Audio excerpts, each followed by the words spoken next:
Hello and welcome to this session. This is Professor Farhat, in which we will start to work with financial planning, starting by going over a simple financial model to understand the big picture. So what is a financial model? It's a tool that uses assumptions, estimates like projected sales, to build the picture of the company's future financial performance. Remember, financial planning is planning for the future. Financial model is a model that will show you what the future would look like. It's basically an estimate. It's what if this happens. So in this session specifically, we will cover what drives financial planning model. What's the key driver? How to build one. And specifically, we'll work with basic assumptions, and in the next session, we will expand a little bit. The asset needed to support sales growth, and how firms finance their growth plan, because at the end of the day, you need money. And we would look at external financing needed in a separate recording as well. In other words, this is just an introductory session. We will build on it. And we will start by starting with how do we begin a financial plan? Let's go ahead and get started. Before we proceed any further, I have a public announcement about my company, FarhatLectures.com. Whether you are taking a finance course or preparing for the CPA, CMA, or CFA exam, finance doesn't have to feel confusing or overwhelming. Most students struggle not because finance is too hard, but because concepts build on each other. Formulas change with one assumption, and classes often move way too fast to keep up. At Farhat Lectures, we slow the process down. We explain the intuition behind the numbers, why formulas work, what each variable means, and how everything connects to real decision. When the logic becomes clear, finance becomes simple and manageable. You stop memorizing and you start truly understanding. Ready for finance to finally click? Start your free trial at farhatlectures.com. So how to begin a financial plan? The first thing we have to estimate is sales. Any financial forecast start with sales. Now, why sales? Sales is the driver. Sales is usually the driver for everything. And in this model, we'll use sales. Even in the real world, they would start with sales and everything else follows, because everything else job is to support sales. So if you know your sales, your future sales, you can build around the sales. So the user supplies the sales figure and the model calculate other number from it. So everything is from sales because sales influence every part of the business. Think about it this way. If you have more sales, usually you will have more expenses. We say usually because certain expenses are fixed. Production may need to be expanded. So if you have more sales projected, you might have to hire more employees. You might have to buy more inventory, raw material, property, plant, and equipment. You might need more cash, more account receivable, overhead, so on and so forth. But sales is the starting point that will show you, that would lead you into the other numbers. Now the question is, if sales is the starting point, how do we forecast sales? How do we come up with that number? Do we put it out of a hat? No. We could bring this number from many sources. We can estimate this number, forecast it from many sources. In practice, companies use many resources. One of the sources that they use oftentimes is salespeople. They ask their salespeople, what is your expectation? And usually salespeople, they should know, especially if they're veterans, from the year to year, based on market condition, based on being close to the customers, what should be their forecast. Or they could use industry research. Firms might look at the industry trend. We'll hire an outside expert in that industry. Tell us what will be the total sales and what will be our shares of sales. You know, the total sales for this industry is 10 billion. Your share should be 10%, 1 billion. Then you will, but basically they'll break it down and you will work backward from that number. You'd look at economic analysis, broader economic condition that can shape expected demand. Now keep in mind, none of these figures are scientific, gives a perfect answer. So at the end of the day, it's a number that you estimate. It's a number that you estimate. So sales depend on the economy, the industry, the competitor, and customer behavior, all of which could change. You can bring the best consultant. You can ask your salespeople. They can make their best effort. They can give you the most truthful picture they can. but things will change: the economy, the industry, the competitor, the consumer taste. And as a result, your sales forecast is not as good as you thought it would be. Once we have sales, we can start to prepare the pro forma statements. What's a pro forma financial statements? They are what if picture. What if this? What would happen if sales is forecasted at a certain point? If sales forecasted is set, it will be translated into projected financial statement called pro forma financial statement. So pro forma are forward looking. They show what the numbers could look like under a given set of assumptions. Sometimes you would have several of them, plus 5%, minus 5%, plus 10%, minus 10%. They would help manager test a plan before the future arrive. Why? Because you want to prepare for the future, and you will do your best. A complete pro forma financial statements would include an income statement, would include a balance sheet, and a statement of cash flow. At a minimum, you want to generate an income statement and a balance sheet. But cash flow is important. Actually, it's the most important, because without the cash flow, you cannot operate the company. Now, as you predict sales, the income statement, you cannot ignore the asset side of the business, which is the balance sheet, because sales growth don't happen in a vacuum. Higher sales would require more vehicles, more equipment, more inventory, so on and so forth. Therefore, we have to look at two broad categories of assets, which are the net working capital, which is current assets minus current liabilities, such as cash, account receivable, inventory, net of short-term operating liabilities. And we'll talk about how to manage all these assets. Each one of them will be maybe in a separate recording later on, but we're giving you the big picture. You need to plan for your current assets. You also need to plan for your long-term assets: building, machinery, equipment, computers. Together, these projected changes form the firm's total capital budget in the broader financial plan, and we'll talk about the capital budget later on. So in other words, right now we're talking about financial planning in general. Eventually, we would look at budgeting specifically. Will be much more specific. Now, we also need money. So yes, we need assets, but we need money. Where does the money come from? Once the projected sales and assets needed are on the table, the next issue is funding, and we'll look at the funding in separate recording as well. Growth needs money. To finance growth, you're going to need money. If a company plans to add assets, it must decide, how are we going to pay for these assets? What does that mean? It means you want to look maybe at your internal financing, retained earnings. You make the profit, you keep it to finance your operation. You may want to borrow the money. You may want to issue new stock or new equity. Or you might use a combination, a bit of internal financing, a bit of debt, a bit of common stock, and would look at external financing needed in a separate recording. So the financing section of the financial plan usually address both the debt policy, how much do we want to borrow, and dividend policy, how much do we want to pay out from retained earnings, and how much do we want to pay out to the new shareholders, and how much we want to borrow or pay back the debt. Also, we might discuss whether the firm expects to raise cash by borrowing or issuing new shares, which is the external financing needed. The best way to illustrate all of this is to look at an example. Assume Noah Manufacturing reports the following income statement.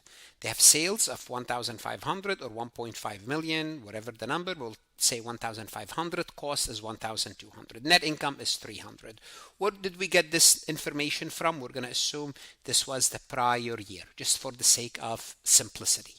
The balance sheet would look something like this. They have assets of 750, debt of 300, equity of 450, total debt plus equity equal to 750. Now here's what we will assume. We will assume that sales will increase by 20%. So we would assume that this number will increase by 1.2, 20%. And we're going to assume, to make things simple, everything else would increase by the same percentage. So what we are assuming here, this company is everything is varies with sales. Sales go up by 20%, everything else goes up by 20%. That's not true in the real world.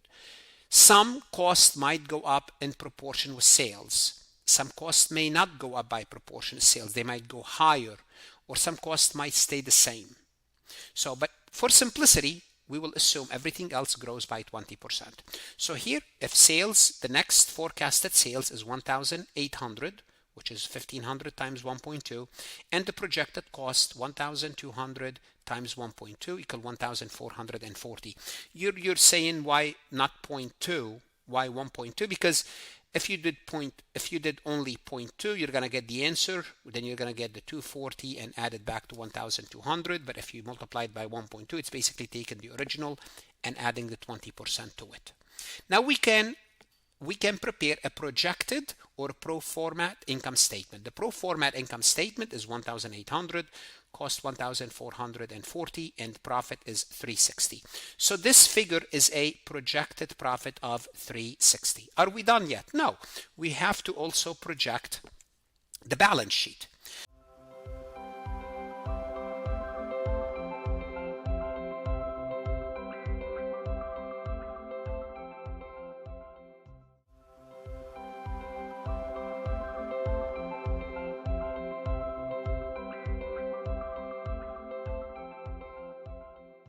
Let's take a look at the balance sheet. We're going to assume, again, for simplicity, all balance sheet items grow by 20% as well, just to keep things simple.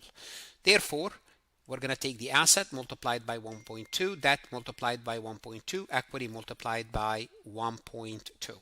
Therefore, your assets now are 900, which is we added 150.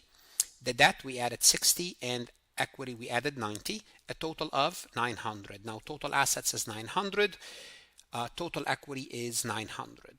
Now I hope you remember what we did on the prior slide. On the prior slide we computed net income, and net income was 360.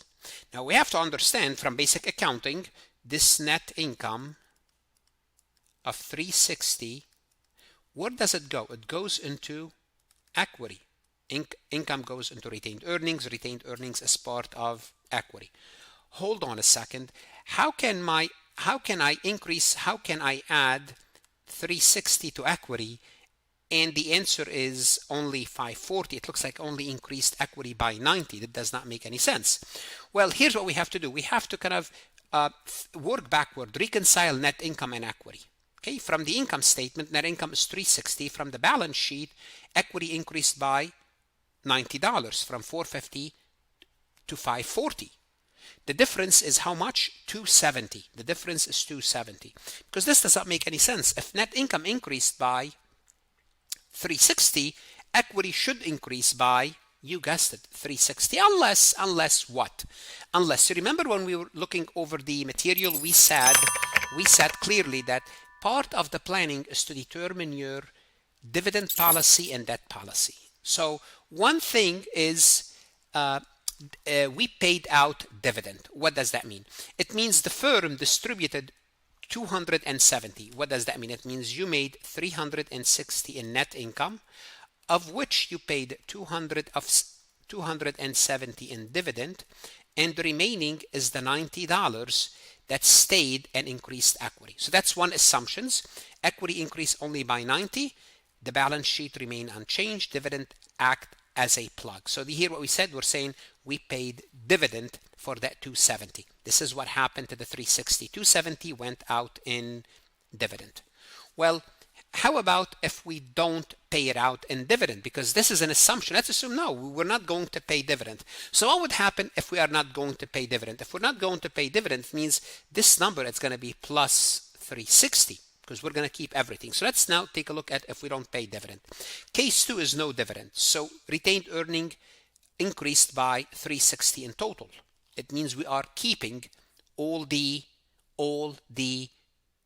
profit. So all the profit is what? All the profit is 450 in equity, the prior plus 360. The new equity is 810.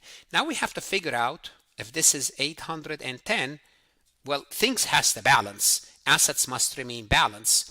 If assets remain at 900, what did we do then? Then we paid off the debt. So under this scenario where we paid no dividend, we kept the whole 360, and this 360 made our equity go up to 810, which is the original 450 plus the net income of 360, which will give us 810. Asset, we're going to say 900. So what's going to happen is our debt now is 90. It means what? It means we had a debt of 300 and we paid off $210 of our debt. What we're left with is 90, because 90 plus 810 equal to 900. It should equal to 900. So here the 90 is the plug. In the prior one, we said the dividend was the plug. We paid dividend of 270. Here we paid the debt because we did not pay out any dividend, because we assume we kept the whole 360. So the debt will be a plug. So the firm simply put generated a strong profit of 360. Instead of paying it out as dividend, it retained earnings. It kept it. As a result, we reduced the debt significantly. That's perfectly fine. We don't want to pay out to the shareholders. We want to pay off the debt, and maybe next quarter or next year we'll make more profit because we have less debt. Then we can pay it out to the shareholders in form of dividends. So this is a simple model of financial planning. In the next session, we'd look a little bit more involved, and then we would look at external financing as well. Let's take a look at this multiple choice question from farhatlectures.com. Which of the following most accurate regarding a simple financial planning model? The most accurate. A, all assets remain constant as sales growth. This is a strong statement. Asset does not remain constant, especially as sales growth. As sales grow, you might need more asset. You may not, but we cannot say this is an accurate statement. That will not be my first choice. I will X next to it. Net income does not affect equity. This is basic accounting. Net income affect equity. Net income goes up, equity should go up. Unless you pay off everything in dividend, then equity will stay the same, but seldom any company pays everything in dividend. Again, this is an extreme statement, just like A. The plug variable ensure the balance sheet balance. Yes. When it comes to financial planning, at the end of the day, we have to do a plug. And that plug could be to dividend, could be an assumption to dividend, or it could be an assumption to paying off the debt. I would say between A, B, and C, I'm going to keep C. I'm going to take out A and B because C is best. Although we are using a plug, basically an estimate. That is always fixed regardless of growth. No, that is not always fixed. That could go up, that could go down. It could go up with growth, it could go down with growth. It could go up with growth because we need more money. It could go down with growth because with growth we can pay off the debt. They're not related. You cannot make such a statement. Therefore, the best answer is C. Now, if you're using Farhat Lectures, you could ask AI to explain the topic, explain the correct and incorrect answer, and create a similar MCQ. Whether you are a student studying for any professional certification, CPA, CMA, the best investment you can make that no one can take from you is invest in yourself. Stay motivated. Visit Farhat Lectures for more resources, and God bless.